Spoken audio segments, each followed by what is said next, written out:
एक बार की बात है, जब गौतम बुद्ध जी मगध राज्य के एक गांव में ठहरे हुए थे। गांव से थोड़ा बाहर एक मोची अपने परिवार के साथ रहता था। उस मोची के घर के पास एक तालाब था। एक दिन रोज की तरह सुबह मोची तालाब किनारे पानी लेने गया। वहां उसने तालाब में एक बहुत ही अद्भुत पुष्प देखा।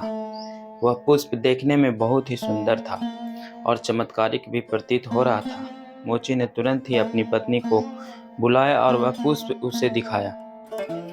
मोची की पत्नी आध्यात्मिक और धर्म में आस्था रखने वाली थी। वह पुष्प को देखते ही समझ गई कि जरूर कल यहाँ से गौतम बुद्ध जी गुजरे होंगे। उन्हीं के प्रताप से यह पुष्प खिला है। पुष्प को चमत्कारी मानकर मोची ने एक योजना बनाई। उसने अपनी योजना के बारे में अपनी पत्नी को बताया कि वह इस पुष्प को राजा को देगा और उनसे खूब सारी स्वर्ण मुद्राएं लेगा।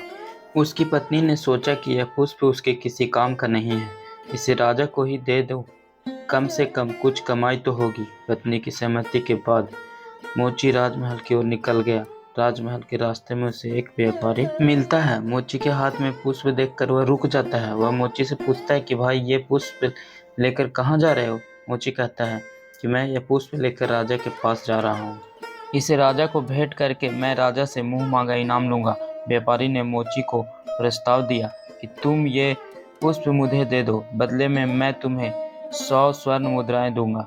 मोची सोच में पड़ गया। उसने सोचा कि जब व्यापारी इस पुष्प के लिए 100 स्वर्ण मुद्राएं देने को तैयार है तो राजा और ज्यादा देगा। यही सोचते हुए उसने व्यापारी को पुष्प देने से मना कर दिया। थोड़ा आगे चला ही था कि उसके रास्ते में राजा आते हुए नजर आए, जो गौतम बुद्ध के दर्शन करने के लिए जा रहे थे।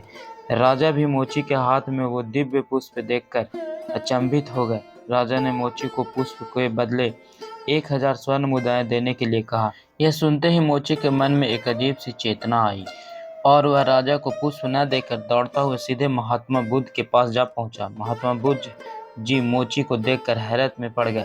उन्होंने मोची से पूछा तो मोची ने उन्हें सारी बात बताई। इसके बाद मोची ने वह पुष्प महात्मा गौतम बुद्ध के चरणों में अर्पित किया और उनसे कहा कि पहले तो मेरे मन में पुष्प को देखकर लालच आ गया था, लेकिन अब मैं समझ गया हूँ कि जिसकी छाया पड़ने से ही एक पुष्प इतना दिव्य हो गया, अगर उसकी शरण में मैं चला जाऊं तो मेरा जीवन भी धन्य हो जाएगा। इसके बाद वह आजीवन महात्मा गौतम बुद्ध का शिष्य बनकर रह गया। कहानी से सीख। इस कहानी ने हमें सिखाया कि हमारी ज़िंदगी में बहुत से चीज़ें अपनी तरफ आकर्षित करती हैं, लेकिन हमें उनके लालच में ना फंसकर अपने ज्ञान का प्रयोग करके जीवन में सही राह को चुनना चाहिए।